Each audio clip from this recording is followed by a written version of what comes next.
Welcome back to our complete coverage of the NHL playoffs, the first round. It has now come time for me to get loud, as usual. In fact, if you want to see me get even louder this series, I'm going to be streaming every single Tampa Bay Lightning game on twitch.tv/Sammy Flair. Now, I cannot legally show the game, but you can watch me get very upset or get extremely happy, whatever the case may be. But you should come hang out and watch us. We're talking about the Battle of Florida, the Tampa Bay Lightning and the Florida Panthers for the second year in a row in the first round, and I think the fourth time in the last 7 years. You have to be excited about this one, just as an NHL fan in general. But opening thoughts on this series before I eventually take it away. This series is going to be a battle. Uh-huh. I don't know if I can put it better than that. Just group for group, player for player, this is going to be a dogfight. This would have been right around the time that the Tampa Bay Lightning won their first Stanley Cup. So I'm pretty sure I know every player that's on this roster. And I'm pretty sure I know exactly who I'm going with. But Pavel Bure, okay. You got to go Pavel Bure. I think I saw Olli Jokinen in there as well. Yeah, Olli Jokinen is in there. It's probably very young Olli Jokinen. Yeah, we're going to go with that. And then not really much of a defensive defenseman, but we will go with Avalanche legend Standis Oza. Okay. Roberto Luongo. With a young Roberto Luongo, I believe. Absolutely crazy. Vinny Lecavalier, I mean, I have to take him at center. On the wing, Marty St. Louis is probably my guy there. Probably. Yeah, Marty St. Louis is going to be my guy. Who else is it going to be? Yeah. Right. And on defense, I mean, if I wanted to play full offense, I'd go Freddie Modine. But no, I think I'm going to go Dan Boyle. OG Dan Boyle. Stanley Cup winner Dan Boyle. And, of course, the Bulin wall. I should have had that shirt on as well. I have a Nikolai Hobby-Bulin jersey shirt in my bag over there. But anyway, so the Battle of Florida once again. Now, Tampa Bay lost in this series last year in 5 games. I once again streamed that, and I once again screamed about that. Before that, Tampa had owned the Florida Panthers, beat them twice in a row in the second round, including a sweep. The year that Florida won the President's Trophy. And then there was one a couple times back where, again, beat them in the second round. These teams do not like each other. It's called the Battle of Florida for a reason. The season series split 2-2. Don't know how much that actually means, but they did most recently play a couple of days ago on April 15th. Now, that game probably meant a lot less to both teams as they're gearing up for the playoffs, but still a Tampa Bay win. All of that disappears when it comes to the playoffs. Absolutely. These teams have quite a history together. But let's start with the home team, the Tampa Bay Lightning. Now, a lot of people are thinking that Tampa's cup window has closed, or it is closing, or it was closing fast. And there was a lot of reasons to think so. They give Toronto their first series win in a very long time, even though I'm still of the opinion that Tampa was the better team in that series. And I accidentally just hit your goalie, and so you're getting a power play out of this. Not a great start for me in the game. How dare you hit Roberto Luongo of all people? He's innocent, I promise. But last season, the Tampa Bay Lightning going up against the absolute wagon that is the Florida Panthers. And I'll be honest, while I had hope, I didn't have a lot of hope because I'm thinking that Florida team is way too good. But I feel roughly the same way now as I did then, at least about the matchup, in that I think whoever wins this matchup very well may represent the Eastern Conference in the Stanley Cup final. But I have a lot to say about the Lightning, but I'll let you get your first word in here. I mean, again, personal bias aside, both from being an Avs fan who just beat the Lightning not long ago, and having one of my best friends be a Lightning fan, and of course having to antagonize her at every chance I get. Yes. I truly kind of hoped and did think for a minute that the cup window was closing. You know, aging talents, a lot of cup tax was being paid.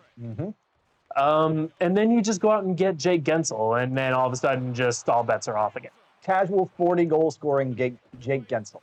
Yeah, which just does not seem fair to me, but, you know, also I'm not really one to talk there, but, you know, it is.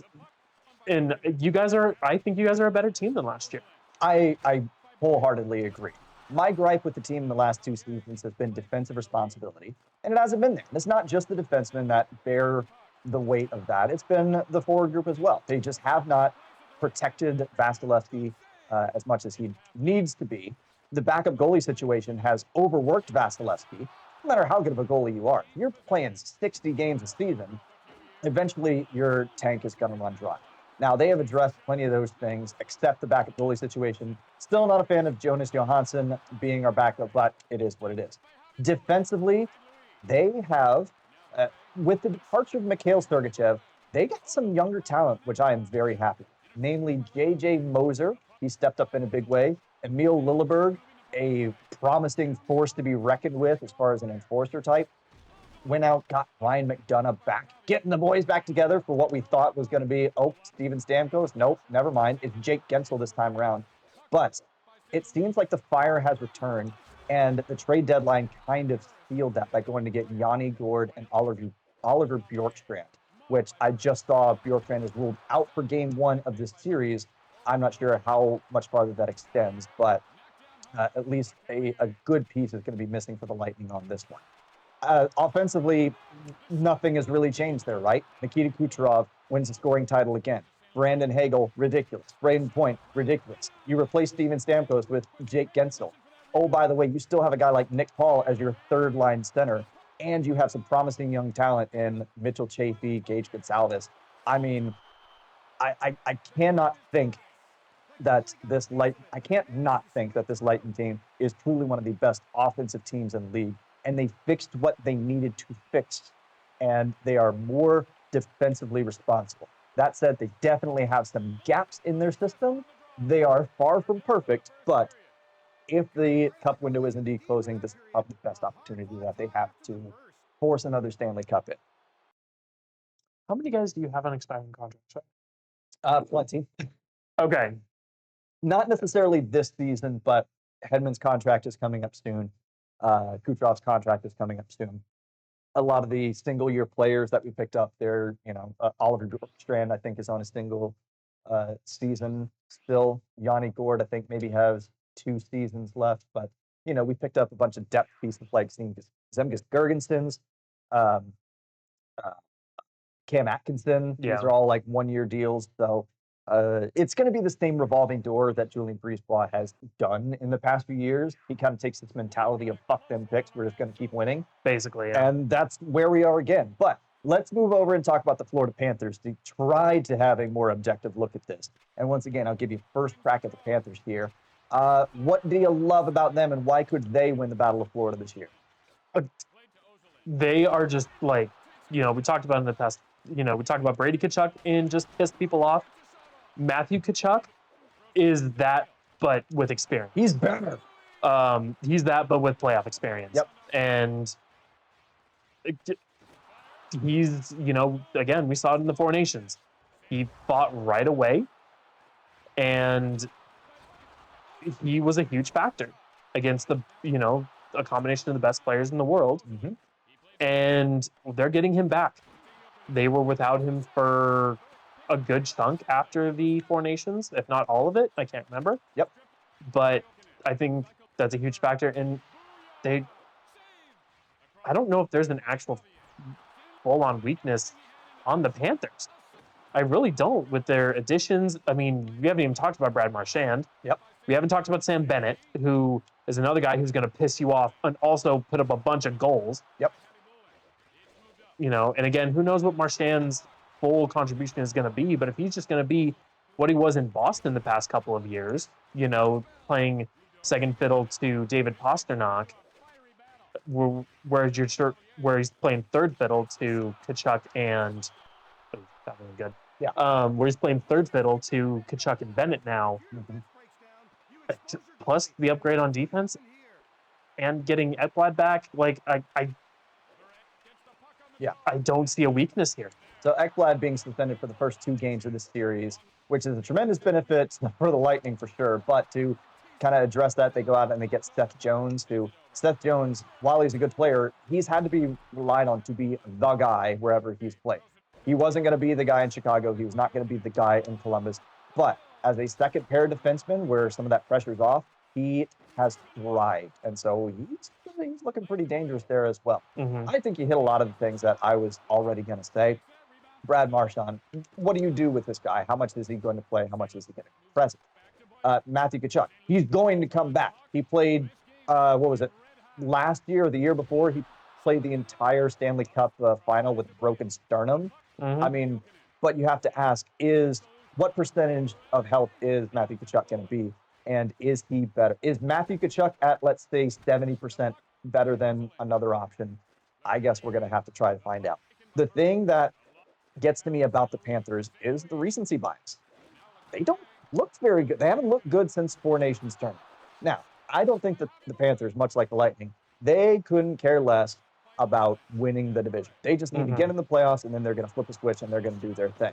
But Florida just hasn't looked good. And I think if you are paying attention to how both of these teams have looked in the last, let's say, 2 months, basically since the Four Nations face-off, I don't see how you come away thinking that Florida is the better team in all of this. But we'll go ahead and address that here in a second.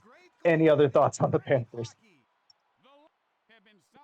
Just there's some guys where like their impact really like I'm not gonna say it to say it isn't gonna matter is not the way to say it, but like it's not gonna it doesn't matter where you put them, they're going to have an impact. You mentioned Matthew Tkachuk at 70%. What percent do you need to be at to piss somebody off? That's a fair point. You know, I think that's going to be the deciding factor. Yeah. Something that we perplexingly have not talked about is two of the best goalies in the league. That's true. Two of the outside of Connor Hellebuck, two of the best goalies in the league, and Sergei Bobrovsky and Andrei Vasilevsky. And what do you do about that? That's listen, I know I'm ultimately going to be a homer, and I'm going to take Vasilevsky, but nobody on earth would blame you to take Sergei Bobrovsky instead of that, considering he did just actually win a Stanley Cup last year. So. Yeah, it's goaltending is going to be gigantic. I think for Bobrovsky, he is a little streaky at times. He is a little up and down. He's had very, very different perceptions over various playoff runs, but goaltending, even with how good both goaltenders are, I still think that's third on the list of what's important. Yeah, you're not wrong. Now we're back. We had a slight pause in the middle there, but we're back for the third period here, and we're actually going to talk about how we think this series is going to play out. So, Eva, I'll let you go ahead and take first crack once again before I inevitably fill the rest of the video with my ranting. We've already had this discussion. This is a series that could go either way. I wouldn't be surprised with any. Well, okay, I would be surprised if it was less than 6 games. That would be an overall surprise for me. But ultimately, I have to go with the Panthers just because. You want to piss me off? 2 reasons, okay. But it is still a reason. It is still a reason, yes.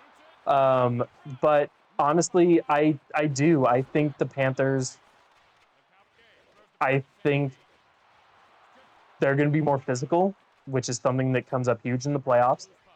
And I just don't see a weakness, really. Like, the only real weakness from the Panthers, if I had to pick one, might be depth on the forward core. But even then, that's still fairly deep. So yeah, I went with the Panthers in 7. Fair enough. Well, I know I said it at the top of the video, but I'm convinced that whoever wins this first round matchup is going to represent the East in the Stanley Cup final. I think that Tampa absolutely has the capability to do so. I think Florida has the capability to do so. They did it very recently, within the last 12 months. So from that aspect, I mean, the playoff pedigree is there for both teams. We could very much see a 6th straight Stanley Cup go into the state of Florida, if not be won by it. So if I try to look at this as objectively as I can, which I cannot because I am a fan, I do see that Tampa is just better on paper. Look at the goal differential. Look at Nikita Kucherov playing out of his mind again and somehow managing to fly under the radar while doing so. Look at Andrei Vasilevsky returning to old form and just casually posting a 9-2-something save percentage while carrying the bulk of the workload. Look at Ryan McDonough being a ridiculous shot blocker and veteran presence again. Look at rookies stepping up like J.J. Moser and Mitchell Chavey. Gage Gonsalves. Look at the deadline additions again, Yanni Gordon, Oliver Bjorkstrand, and look at how ridiculous the power play is, even without Steven Stamkos being in it. You stick Jake Gensel in there, and you haven't lost a step. In fact, arguably, you're even better. I think the additions that Tampa made in this offseason and they continued to work on as far as the defensive structure and responsibility is the difference maker here. Call me a homer if you wish. I'm fine with that, but I genuinely think Tampa takes this in 6 games. And we'll see you in the Stanley Cup final. Wow, bold predictions. Let's see if it plays out. I mean, you saw my bracket. You know that's coming already. Oh, absolutely. And again, like if I didn't know whose bracket it was, wow, the disrespect. Wait, can you check them? Wait, I think so. Oh, you can. Because it came out of none. I suppose it makes sense.